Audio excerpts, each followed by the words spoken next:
I'm with Hall of Fame trainer Bob Baffert. Bob, Medina Spirit, 20-1 on the morning line with twin spires. Why can he defy his odds and win the race?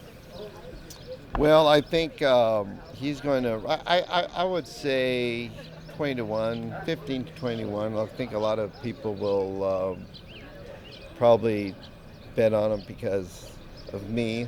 A lot of people come to races they don't know, but he hasn't beat.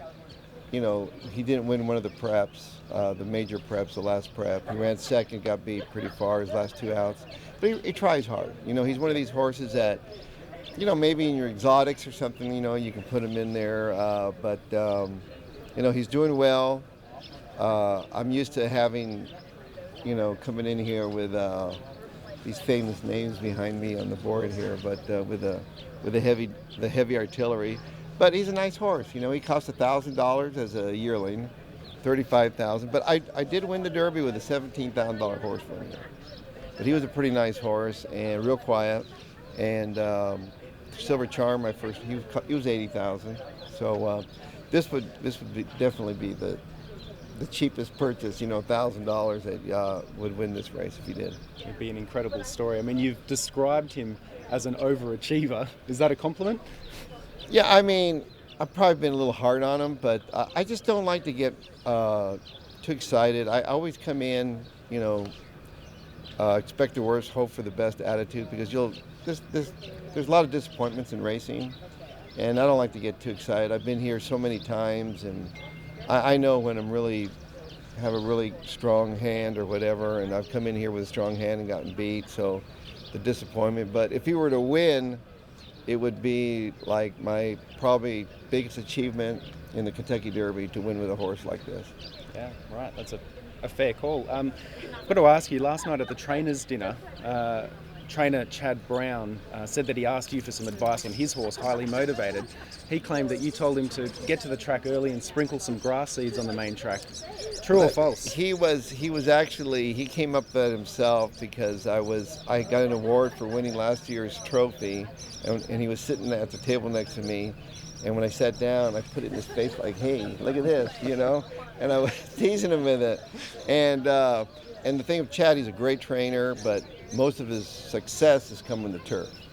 He's like the greatest turf trainer here in America right now, and so he's having. We were just having a little fun, but he has a good horse in there. He's been bragging on his horse, and so you never know. Highly Motivated.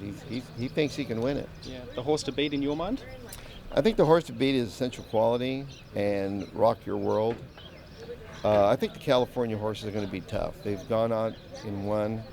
I had another horse that I didn't run. I almost ran him, but a horse called Concertor, but I wasn't happy with his last race in Arkansas, maybe Preakness. But, it's that first 100 yards, that first run to the turn. What happens, you get to the turn, and a third of the field are eliminated in the first turn. There's 20 horses. That's what makes it so difficult. Down the backside, they start spreading themselves. By the far turn, another third are eliminated. They get tired or just chasing, whatever, and then they turn for home, and you're left with the real stayers. The cream rises to the top in the Derby, and you just hope that when you turn for home, your horse is there and fights on, because if they hit the far turn, your horse is backing up. It's like,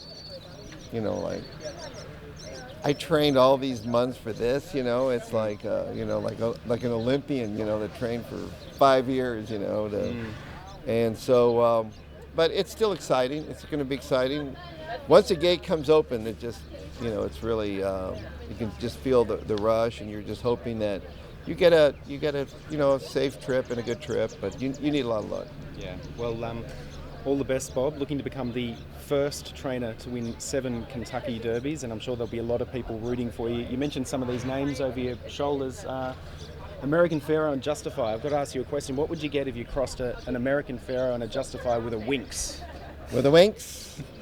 Well, if it was Justify, you get a big, beautiful horse, and with American Pharaoh, you get a long, sleeky, fast horse. I mean, they're both outstanding horses, and they're down there. And I hope they breed Winx. Wouldn't it be amazing? If they had any sense, they would breed Winx to justify. I'm just telling you, he's the most massive, beautiful horse I've ever trained. Yeah, nice one. Now, I did ask you last year, what would it take for you to bring a horse down to Australia? And you said, obviously, a dirt track and a big pot. We got a lot of comments. There's a big race called the Birdsville Cup. It's run in Queensland. It's actually on a dirt track, or dirtish anyway. It's like sand. I'm not sure the pot is kind of up to your standards, but I'm sure if we got all the Aussies to chip in, we'd love to have you down under. Any chance of coming to the Birdsville Cup potentially one year? It's called the what? The Birdsville Cup. It's Birdsville? It's in outback Queensland. Outback, is that where like the kangaroos are and all that stuff? Plenty of kangaroos. Yes, yeah, I like to and go back. snakes. I would love to go to Australia. Australian racing is really becoming so popular. It's all I hear about now, and they're doing a great job of promoting the sport there. And I actually watch it at night. Nice. You know, things are going quiet. I put on Australian and watch all this stuff. I used to stay up and watch Winx run. You know, I love Winx. I love watching good horses. I watch like the Golden Slipper and all those big races like that. So I actually pay attention to what's going on there because a lot of my friends have invested in Australian racing. I think it could be the future. You might just see me there, you know, might have to get a little... We would love to have you down there. And I know you're good friends with Chris Waller. Did you know that he's actually a New Zealander, by the way? He's not Australian? I didn't know that. Yeah. Really? Don't hold it against him. He's still a great bloke. So no, he's a great guy, and I've got to get over there. It's like, they say it's like Southern California. When you go down there, Bob, you'll see these biscuits everywhere. I was just telling you the story that they're named after the 1958 Kentucky Derby winner. I want to thank you so much for your time. Would you like to take one of these with you? Yes, definitely. Tim Tam. See, when I was born, I think Dark Star. I'm gonna try this out. Thank you very much, and all the best on Saturday. All right, thank we'll be you. cheering for you. Cheers, Bob.